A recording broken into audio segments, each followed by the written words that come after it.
현재 중국에서 한국이 국방 예산을 대거 편성한다면서 이에 대해 비판을 하고 나섰으며 한국의 지나친 무기 생산과 수집에 대해서 대대적으로 비판하는 기사를 내고 있습니다. 이는 궁극적으로 한국이 무기 수출을 많이 하는 것에 대해서 중국이 크게 경계하고 있다는 것인데요. 특히나 한국에서 이제 자주포나 전투기를 뛰어넘어서 미사일까지 수출하는 것을 참견하고 있습니다. 현재 중국에서 연일 한국의 방산 수출에 대해 비판하며 경계하는 이유를 살펴보겠습니다. 우선 한국의 비공은 미 해군 환태평양 훈련 2024 림팩 기간 동안에 테스트를 가졌는데요. 무인 수상정 탑재 비공의 실사격을 실시했으며 FCT 최종 시험 평가에서 통과한 것입니다. 미국은 군수 물자를 대부분 수출하는 국가이며 FCT는 여간 까다로운 게 아니라고 전해집니다. 미국 내 사업 보호는 물론이고 국방 물자 공급만큼은 미국의 자존심이 산업과 정치계에 흐르고 있습니다. 그래서 그 기간도 매우 긴 편인데 미국은 2019년에 비공을 FCT 대상으로 정해놓고 이번이 4차였습니다. 횟수로는 6년차라고 할 수 있을 정도로 굼뜨고 쉽게 방산 수입을 하지 않는 국가라고 할 수 있죠. 하지만 미국에서는 자국의 방산이 비싸기도 하거니와 코로나 이후 더욱더 생산이 지체되는 공급망 문제, 러시아 전쟁과 중동의 문제 등 값싸고 효율적인 동맹의 무기를 빠르게 수입해야 한다는 결론에 다다랐습니다. 물론 6년이라는 기간이 걸리고 있는 만큼 미국에서는 절대 쉽게 이를 허가해주지 않고 있는 게 사실이지만 그 사이에 4개국에 이미 수출할 정도로 비국은 가격과 성능에서 충분한 검증을 받았다고 할 수 있습니다. 하지만 중국에서 이를 비판하는 것은 이번 비공이 FCT 최종 평가를 통과해 미국 수출이 코앞에 왔기 때문인데요. 그런데 여기서 중국의 속내가 드러나면서 바로 비공을 미국에 수출하는 것을 비판하는 이유가 드러났는데요. 일단 중국은 한국의 무기가 사실은 모든 것이 미국 베이스라며 미국 기술 없이는 작동하지 않는다고 평가절하했습니다. 하지만 최근 들어 국산화율이 급증하고 있는 한국의 무기에 대해서 중국은 정확한 진실을 알리기 꺼려하고 있는데요. 물론 단순하게 일단 이 무기들을 미국이 한번 수입하기 시작한다면 완전한 판도가 바뀌기 때문입니다. 미군이 인정한 무기로 입소문 나면 사실상 이것은 미국이 만든 무기급으로 그 수준이 급상승하게 되며 한국의 수출은 더욱더 활성화되기에 중국 입장에선 한국의 선전에 대해 비판하는 모습이 나오는 것이죠. 그런데 중국에서는 더욱더 명확한 이유로 한국의 방산이 활성화되는 것을 경계하고 있는 상황인데요. 바로 그 이유는 중국이 노리는 시장 때문이라고 하며 이는 중국을 크게 자극하고 있다고 하는데 관련 사안을 모두 정리해 볼 필요가 있으며 중국 당국에서는 이를 매우 무겁게 여기고 있으며 방산 수출 드라이브를 거는 중국의 정부 차원에서는 특히 매우 특정 사안에 대해 화를 내고 있습니다. 중국 왕위부장을 비롯해 중국 언론들은 이에 관해 정진승리까지 하고 있다고 하는데요. 중국은 설마 한국한테 그럴 줄 몰랐다고 한다는데 왜 이런 상황이 나왔는지 살펴보도록 하겠습니다. 일단 중국은 당장 내수를 비롯해서 다양한 경제적 상황이 매우 부진한 국면에 부딪히고 있습니다. 중국은 외자 유치나 해외 수출로 자금이 물밀듯 들어와야 하는데 이것이 막혀버린 상황입니다. 당장 외국 기업을 코로나 기간 동안 3년간 동결한 뒤 외국 기업들은 베트남과 인도로 모두 떠나고 있습니다. 세계의 공장 역할을 하던 중국의 역할이 크게 쪼그라들고 있으니 돈이 돌고 있지 않는 상황이죠. 시진핑 주석은 중국의 경제를 살리기 위해서 부동산 제약을 급하게 푸는 등 각종 조치를 지속하고 있으나 비중이 큰 외자가 떠나가버린 중국 경제를 살리기는 매우 어렵다는 반응이 이어지고 있습니다. 따라서 중국이 기대하는 것은 중국의 동맹들과의 연합을 통해서 경제적으로 일어나는 모습이죠. 하지만 현재 러시아와의 연합은 사실상 실패한 것으로 드러나고 있는 실정입니다. 중국이 러시아와 연합을 하기 때문에 중국을 떠받쳐온 유럽과 미국의 자본이 등을 돌렸기 때문이죠. 또한 아프리카와 동남아 등에서는 중국이 투자한 1대1로 자금을 회수하기엔 역부족이었습니다.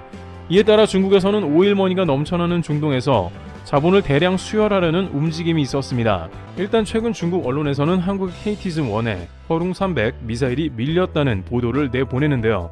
중국 자유시보 등에 따르면 중국은 아랍에미리트에서 추진하던 미사일 입찰에서 한국에 밀려 실패했다는 겁니다.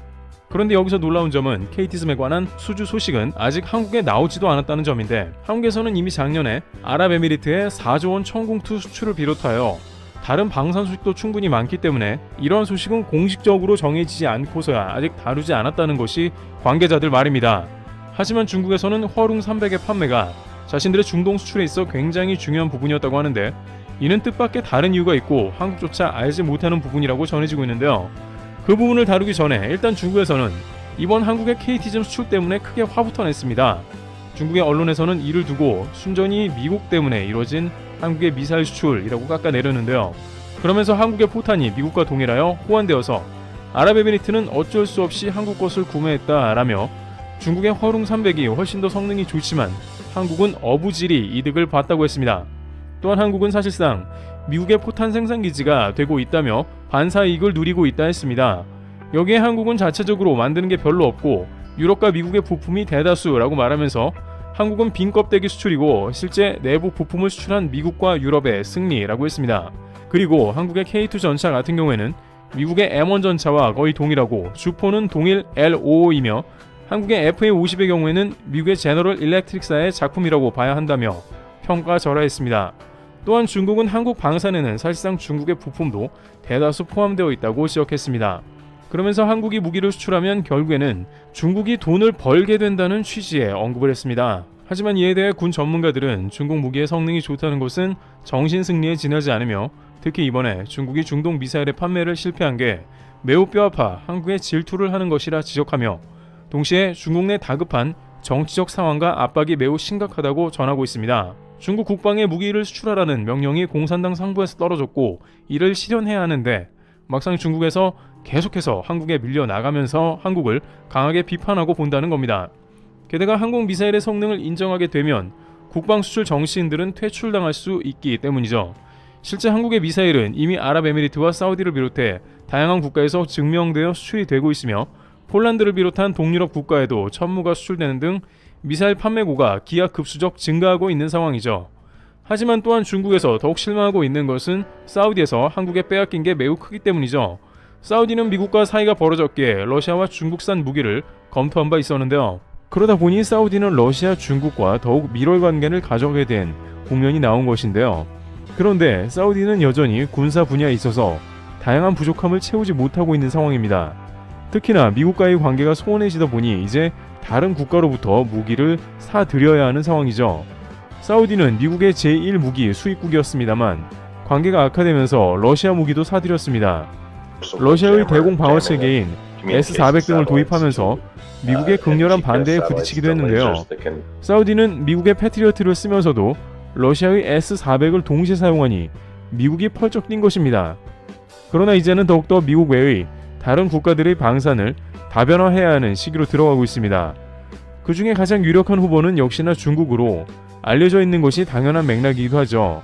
그러나 이제 미국과의 관계가 약해지고 있으며 사우디는 제4 길을 찾아 나선 상황이므로 미국을 제외한 최대한의 모든 국가의 방산을 되는 대로 사들인다는 방침을 보이고 있습니다. 그런 식으로 서서히 국방 분야에서 미국을 탈피할 가능성을 엿보고 있는 상황입니다.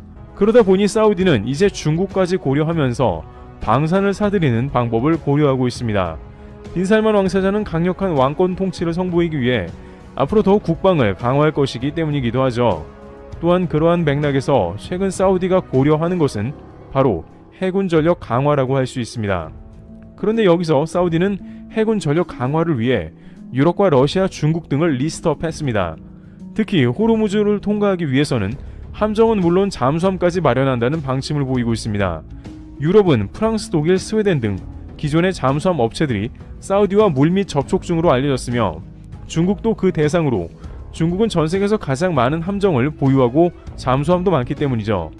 또한 중국의 조선소에서는 함정을 비롯해서 각종 선박을 빠른 시간 안에 만들어낸다는 장점이 있습니다. 시진핑 주석과 밀월이 깊어가는 사우디에서는 중국 잠수함 역시 고려하고 있다고 전해집니다. 특히 사우디가 미국과 멀어지면서 러시아와 중국의 군수물자를 사들이게 되는 건 신경 쓰지 않을 수 없습니다. 그런데 막상 사우디의 최근 결정은 한국의 공격형 능력이 탑재된 수리온으로 결정된 것으로 보입니다. 일단 중국에서는 황당한 게 사우디에서 별다른 통보 없이 한국의 헬기를 구매하려는 겁니다. 그런데 중국은 전혀 뜻밖의 이유로 한국의 헬기를 구매하는 것에 대해서 질색하고 있다는 것인데요. 이들 국가는 애초에 미국 블랙호크 등의 장비를 고려했으나 여러 가지 사안이 맞지가 않았으며 특히 사우디의 경우에 최근에 미국산 장비를 구매하는 것은 더욱 어려운 일일 수 있습니다.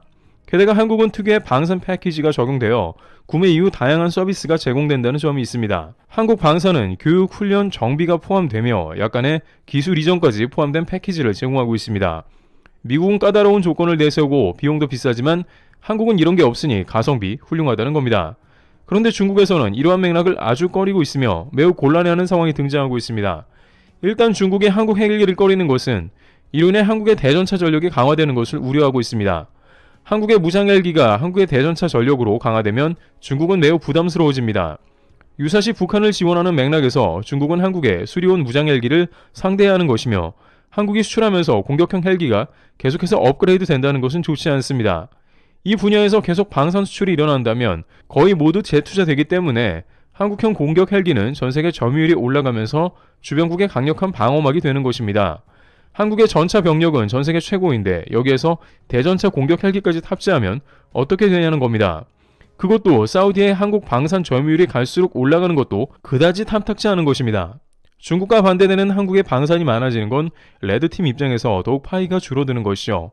안 그래도 한국은 블랙호크도 보유하는데 여기에 한 가지의 대전차 전력이 더 제공되는 셈입니다. 또한 사우디가 계속해서 한국의 방산을 찾는 것은 결국 중국을 등한시한다는 뜻이기도 합니다. 결국에는 중국은 중동 지방에 공을 들이고 있지만 사우디는 방산만큼은 한국을 택하고 있는 것이며 특히 유사시 한반도를 전개하는 데 있어서 걸림돌이 추가되는 국면이 매우 거슬려하고 있습니다.